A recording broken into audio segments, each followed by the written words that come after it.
Welcome to the High Income Business Writing Podcast, helping you propel your writing business to a whole new level. And now, here's your host, Ed Gandia. Hey there, welcome to another episode of the High Income Business Writing Podcast, the number one podcast for business writers and copywriters who want to earn more in less time doing work they love for better clients. With over 1 million downloads from listeners just like you across 101 countries. This episode is much shorter than usual. Rather than my typical 45-minute format, today I'm sharing a quick tip with you. This is part of the audio insights I publish for my private coaching clients every weekday, and I thought you'd find it helpful. So here we go. I hope you enjoy it. Will Harris is the fourth generation owner of White Oak Pastures, which is a family-owned farm in South Georgia that raises and butchers animals raised in a regenerative manner using humane animal management practices.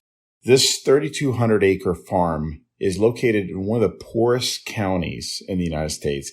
And yet, Mr. Harris has been one of the biggest innovators in the country when it comes to regenerative agriculture and operating a vertically integrated zero-waste farm. So much so that people come from all over the world to Little Bluffton, Georgia, where the farm is located, to learn what the Harris family is doing and how they do it. It's quite a remarkable, beautiful place. My family and I have been buying from White Oak Pastures directly for about 15 years and have visited the farm a number of times. We've even stayed there overnight one time. They actually have kind of their own little Airbnb network, not through Airbnb, but they have their own housing. And it's really cool. You can stay there, visit, and learn about what they're doing.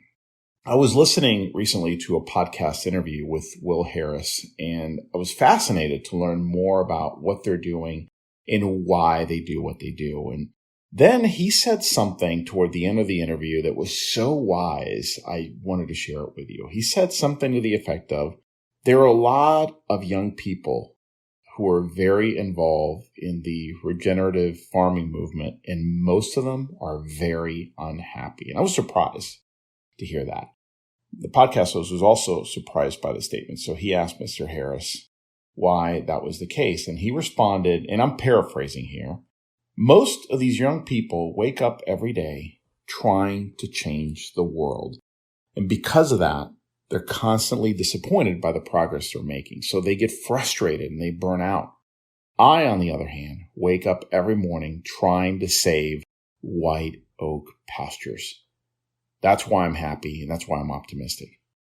I found this idea to be so wise and so profound. Too many of us, and I know I've been super guilty of this myself, try way too hard to change and improve things that are frankly outside our control. When we fail, we try harder, but that doesn't work, so we get even more disappointed, and so the cycle goes all the way to burnout.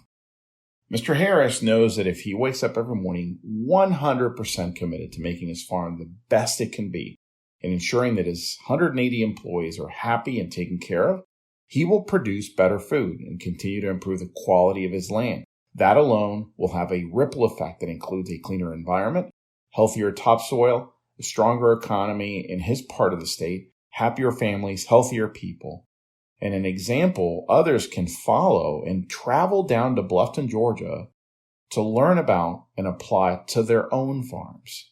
Now, I'm not suggesting you shouldn't fight for a cause you truly believe in, and I'm not saying you should give up hope for things outside of your control. Quite the opposite. I'm suggesting that very often the way to victory is indirect. The best path is not always straight. It's oblique. And achieving success is more about being much more strategic than about applying brute force. It's about playing chess, not checkers. Or to put it more simply, it's about working smarter, not harder. Well, that's it for today. I hope you enjoyed the episode. And just a quick reminder to grab your free copy of my latest book, Earn More in Less Time, the proven mindset, strategies, and actions to prosper as a freelance writer. You can get your free copy at b2blauncher.com, or you will also find the detailed show notes to this and all my other episodes. Enjoy and have a great day.